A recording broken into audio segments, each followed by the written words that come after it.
क्या आपने कभी सोचा है कि हम खर्राटे क्यों लेते हैं? क्योंकि नींद में हमारा गला डीजे बन जाता है।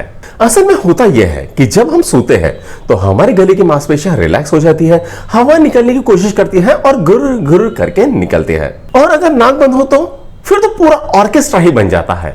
तो अगली बार जब कोई बोले खर्राटे बंद कर दो तो उसे कहना ये मेरा तो नेचुरल साउंड सिस्टम है।